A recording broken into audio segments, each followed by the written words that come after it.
Olá, pessoal, tudo bem? Thiago da Capitalismo falando. Estou aqui com vocês hoje para fazer um vídeo um pouquinho diferente. Pediram lá no nosso Instagram para a gente comentar sobre alguma ação de uma empresa que é boa, mas que na nossa visão não é tão boa quanto o mercado acha que é, e é justamente sobre isso que nós vamos falar hoje. Deixo claro o convite para quem não é inscrito se inscrever no canal e para quem gostar do vídeo dar um like e compartilhar. Qual a empresa que nós vamos falar, então, pessoal, é a B3, né? Que é um ativo que é uma empresa boa, é uma empresa bastante interessante, né? Mesmo com esses ruídos da possibilidade da gente ter mais uma bolsa aqui no Brasil, ou um concorrente para a B3. Lembrando que antigamente as bolsas eram cada estado, lá alguns estados tinham a bolsa, tinha BMF, futuramente nós tivemos a junção das empresas, né? E posteriormente a compra da CETIP.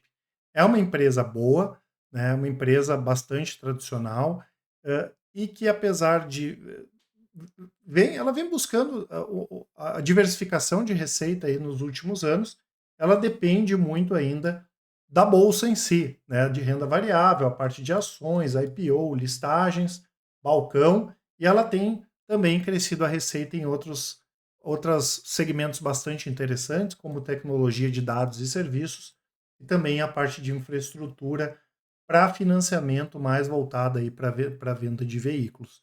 Mas ainda depende muito de resultados ligados, como eu falei, à questão de mais investidores, investidores fazendo operações, e aí a B3 tem as taxinhas dela, basicamente a receita vem daqui, né? É um ativo que, quando a gente olha em termos de múltiplo, ele está bem precificado, né? Normalmente tem PL mais elevado, tem um PVP mais elevado, hoje um PL na casa de 20, um PVP na casa de 3, um yield de 4,3%, mas é uma boa pagadora de dividendos, né? Paga bastante dividendos de forma recorrente, então tem um histórico positivo nesse sentido. Tem um ROI na casa de 20%, né? Que costuma ser alto, apesar de ter caído um pouco aí nos últimos anos, e tem uma situação hoje de caixa bastante tranquila, né? Inclusive a dívida líquida é negativa em 2,8 bi, ou seja, a B3 paga toda a dívida dela, ainda sobra 2,8 bi. E o que acontece em relação à B3 para a gente colocar essa expressão fuja da B3, não compre B3, são duas questões, tá? A primeira é que a B3 vem fazendo uma série de cortes nas taxas, talvez com o intuito de afastar a concorrência, enfim, né? Para fazer com que tenha mais movimentação, pode ser também uma alternativa, e ela vem baixando as taxas, né, essa margem aqui do mercado de ações, e para conseguir compensar margens mais baixas, ela tem que continuar aumentando o volume de negociação ou tendo mais resultados dos outros negócios. Tá? E a gente não pode esquecer que, historicamente, em momentos que, por exemplo, a bolsa cai, o juros sobe, a inflação sobe, que no Brasil acontece bastante, né? Periodicamente isso acontece, as pessoas negociam menos ações ou tem menos gente na bolsa. Então, historicamente, em momentos de queda do mercado, as margens costumam cair ou o volume de negociação costuma cair também. Então, sabendo disso, é um pouco, vamos dizer assim, arriscado a empresa cortar as taxas, cortar a receita, esperando que uma receita maior acabe compensando aqui essas margens mais baixas.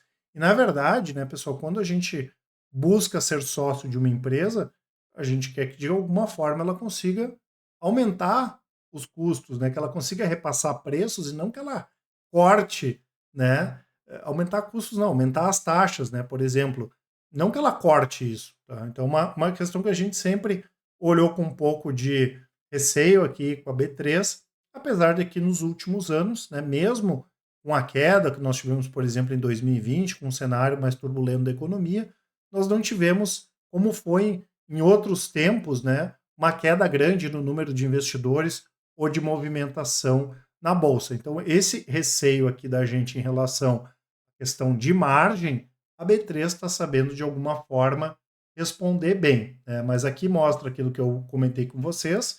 A gente teve, principalmente de 2016 a 2019 até 2020, uma entrada maciça de novos investidores.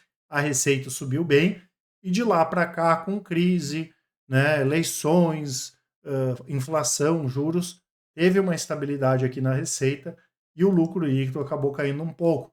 Por quê? Justamente porque tem que ter daí mais receita para conseguir manter a margem crescente, né? Ou para conseguir já que a margem está menor, tem que ter mais receita para compensar essa margem menor por causa daquela redução de taxas da B3, né? Ainda assim, considerando o cenário, a empresa está sabendo lidar bem com isso. Como vai ser no futuro, né, pessoal? Acaba gerando um ponto de interrogação e a gente não gosta muito de pontos de interrogação. Então é difícil saber efetivamente qual é a perspectiva de margem para a B3 nos próximos anos. Mas como eu falei isso aqui, a empresa de alguma forma ela vem lidando bem. A nossa grande questão hoje com a B13, que a gente entende que o mercado não precifica bem, é que a B3 tem muito passivo. Isso aqui, por exemplo, são os resultados da B3, o último relatório, e ali ela explica, né, em relação a provisões, em relação a perdas possíveis, processos, e lá pela página 35, ela começa a colocar lá, por exemplo, processos desde a época lá de 1999, quando a gente teve a máxima desvalorização do real, enfim, alguns passivos daquela época. Inclusive, ela comenta aqui, em 2012, foram referidas demandas julgadas, enfim, 5 processos atingindo um valor de 8 bilhões, o que representaria, se atualizado, um montante de 120 bilhões. A gente sabe que essas atualizações aqui, enfim, tem correções, imagina isso aqui, tem coisa desde 99, né? Claro, tem muito processo, a gente não sabe efetivamente quando esses processos aqui vão ter uma decisão que não caberia mais recurso, que a B3 teria que pagar ou não. Agora, o que nos preocupa? Que são valores muito altos, a maioria, né, desses valores aqui não tem qualquer tipo de provisão por parte da B3, e o pior, nos últimos anos eles mudaram, né, a classificação desses passivos. Tinha muita coisa que era lá não provável que acabou sendo alterado para possível, né? Vários, inclusive, é só entrar lá no site da B3 e vai ver isso que eles vão divulgando isso à medida que existe essa alteração. Então, esse passivo da B3 é uma coisa que nos preocupa demais, né?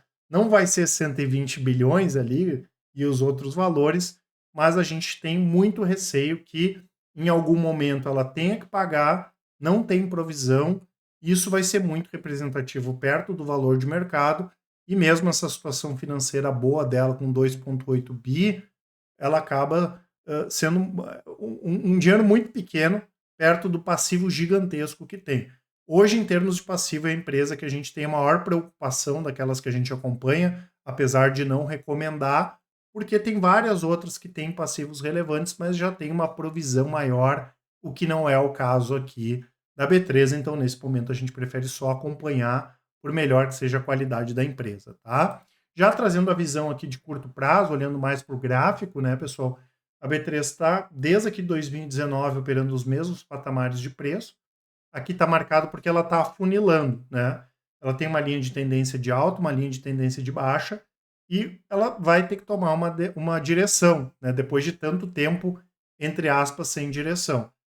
Normalmente, a gente não mandaria esse tipo de operação aqui, que seria comprar nessa parte inferior aqui da linha, mas não seria errado, né? Por pelo menos buscar um trade curto ali, para o preço voltar lá para os R$ 14, mas para o médio prazo seria interessante acontecer esse rompimento aqui desse canal aqui, desse triângulo baixista, né? A reversão aqui para alta dos preços, né? Então, para o longo prazo, a gente não acha interessante, mas daqui a um pouco, para quem tem uma visão mais de curto prazo, pode aparecer alguma oportunidade, tá certo, pessoal? Lembrando que eu vou deixar aqui na descrição do vídeo o nosso site com informações da Capitalizo, as assinaturas e também os nossos contatos, né? Em caso de dúvidas, nos chamem no WhatsApp, mandem um e-mail que o pessoal do atendimento auxilia todos vocês. Um grande abraço e ótimos investimentos. Até mais.